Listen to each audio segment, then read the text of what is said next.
Tulsi Gabbard was sworn in as Director of National Intelligence. She's currently traveling to Germany for the Munich Security Conference we mentioned earlier.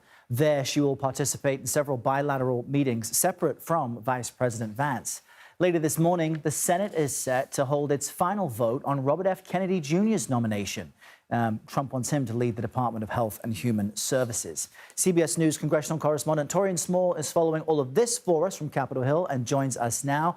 Taurean, what can we expect from RFK Jr.'s confirmation vote? Does he have the support he needs?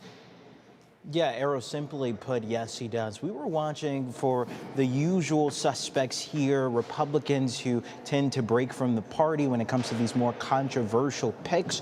And so far, Senator Lisa Murkowski of Alaska and Susan Collins of Maine have all come out in support of Robert F. Kennedy Jr. for the Department of Health and Human Services leader.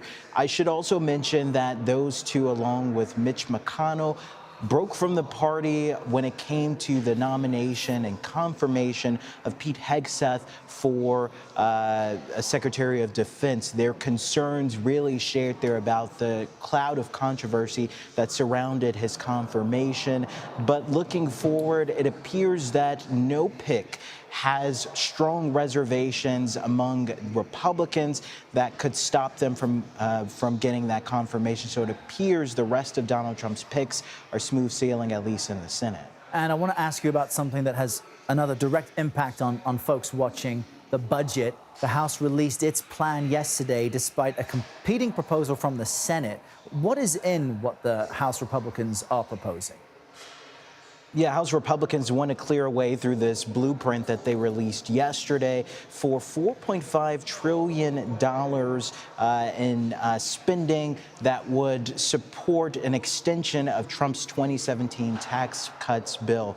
What we're seeing there, though, is that they're also looking at cutting around $1.5 trillion in order to offset some of the expenditures there.